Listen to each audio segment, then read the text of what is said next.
All right, well, welcome to the Knowledge Nugget. Today we're going to be talking about the 5 don'ts of parenting teens. These 5 don'ts are, I was trying to think of a way to say it in a positive way, quit being so negative, but it just is so concisely communicated with the don'ts, and then we'll talk about the do's later. But these are the don'ts, the 5 don'ts of parenting teens. Number 1, don't give unsolicited advice. Oh, yeah. We think we're being helpful. We think we're making life easier by giving them some advice that they don't want. And so the problem with giving unsolicited advice is it's not their idea. And if it's not their idea, then it's not a good idea. And so they have to prove that your idea, which is a good idea, is a bad idea by sabotaging your good idea. And so you've lost your power and your ability to influence when you give unsolicited advice. So we don't do that. As tempting as it is, we don't do it. Now, why do we do that even when we know we shouldn't do that? Because we don't want to accept the reality that they may not want our advice. So what we do is we hurry up and give them the advice before they shut it down. As if the sneakiness in our delivery will somehow magically get through the Trojan wall into their heart where they go, that actually is a fantastic idea. I appreciate that feedback and helpful advice. Nope, it doesn't work. So we need to control our impulse to give unsolicited advice. We need to also accept the reality that they may not want our advice. That's hard to do, especially when we're so helpful. Okay, we're not controlling, we're helpful. Okay, so what do we do? How can we handle the situations? Because isn't our role as a consultant to help them succeed, right? Well, what we do is we ask them if they want some feedback or ideas or suggestions or advice or our thoughts, knowing that they can say no, which is actually quite potent. Because if we say, hey, do you want some ideas on how you can do that differently? Or do you want some ideas on this? Or do you want some feedback on that? Then they say no, they're going, now what would my parents say? Forcing them to think differently about the situation, which is way better than giving them the solution. Teach a man to fish, right? Don't just give him a fish. Teach him to fish. And so if you say, hey, do you want some idea? No. Okay, they're fishing. So we're teaching them how to fish. Number 2, don't punish. Punish is punitive. Punishment is causing pain in their life to associate with associate with their behavior. A consequence, punishment. Well, a punishment isn't connected really to the behavior. So if we're trying to create a bad feeling that they think will Pavlovianly connect to their bad behavior, that's not going to work. It might work with a 2-year-old or a 3-year-old, but not with a 13 or a 16 or an 18-year-old. Okay, that doesn't work. It doesn't work in a healthy relationship. We don't want to use this in a husband-wife relationship, so we don't want to teach them that that's okay to do as a teenager. However, instead of punishments, there should be consequences. The consequences are the natural, or as close to the natural. They are related to the actual behavior, and it has no punitive intention. It is not to create pain, although it might. It may be very uncomfortable for them, which that's the reality of some of the consequences. Sometimes the consequences do not feel comfortable. But punitive, okay, so punishment is intended to be painful. consequences may be painful, but they're just an attachment or association with the behavior that they have. Number 3, don't care more about their success than they do. Oh, the love that we have. We care. We want them to succeed. In fact, we may even compensate for their lack of care by caring too much.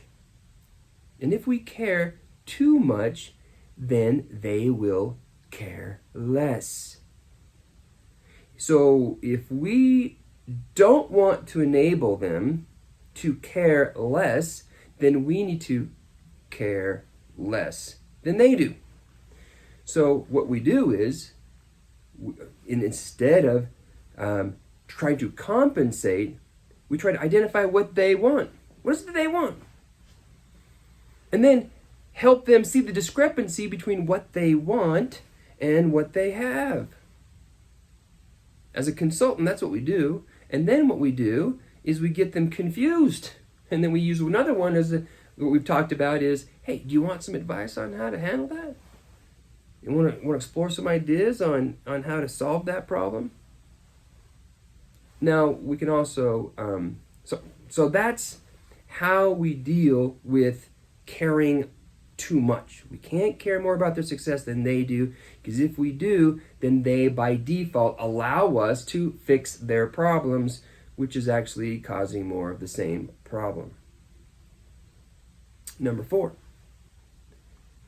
don't care about them being disappointed or uncomfortable. Don't care about that. In fact, what should we do about that? Remember, disappointment is the medication for motivation.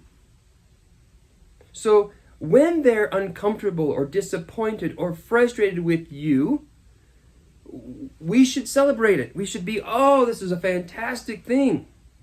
We should not go, ooh, if they're going to be upset with me, oh, they're going to be angry. They're going to say mean things. Oh, I better pander around, walking on eggshells so that they aren't upset. Instead, what we do is we prepare for their disappointment. We prepare for their pain.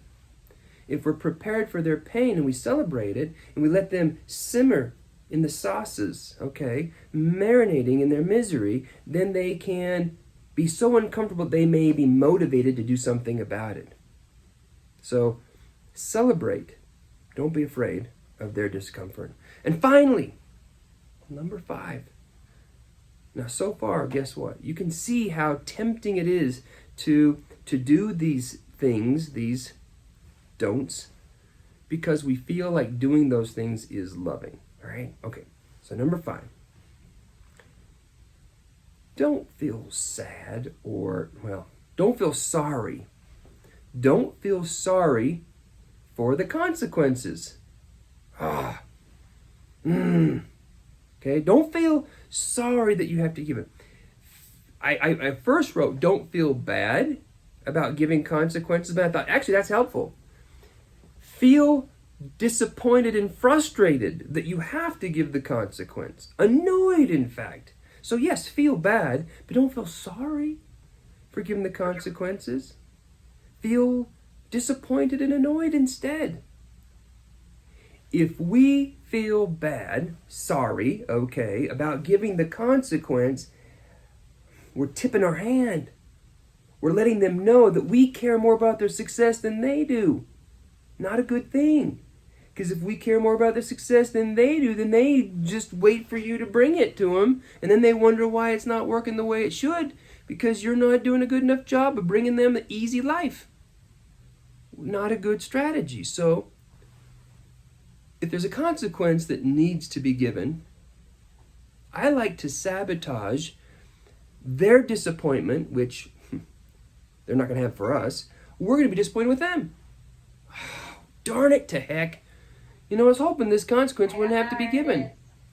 I just am frustrated with that I have to take my time of making this consequence happen. Man. Okay, whatever. That's what I got to do. I got to do it. I can't be a lazy parent anymore. I got to stop being so lazy, and I got to follow through these consequences. And boy, was I having a decent night.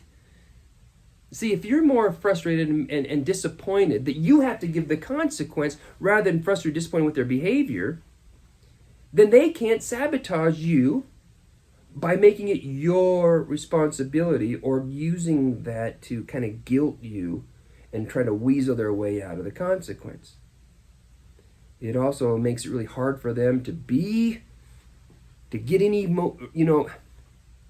there's this concept that you can't have two crazies in the same area. Someone has to be reasonable in it if someone's crazy. So if you can hijack by being more disappointed than them, it makes it awkward for them to be disappointed or frustrated with you. Because you've kind of eclipsed them. If you're frustrated, gosh darn it, now I have to do a consequence. It makes it really weird for them to say, yeah, Dad, and I'm upset with you for having the consequence. It feels too weird. Notice how each of these don'ts begin to blend together. One leads into the next. If we're giving unsolicited advice, what are they going to do? They're going to fight back and be resistant, right? And if they're fighting back and being resistant, then they're probably not going to comply with the things that we suggest that they do, which is doing their expectations. And if they don't do what their expectations are, then there's going to have to be a consequence. If we feel bad about their consequences, we feel sad and sorry that we have to give the consequence, then we're caring more than they do. So there's this domino effect. We want to reverse it all the way. It's easier, okay? Less stress on us. Less, not zero, okay? Let's be reasonable. Less stress on us because we're not owning the solutions to their problems. And those are the 5 don'ts of parenting.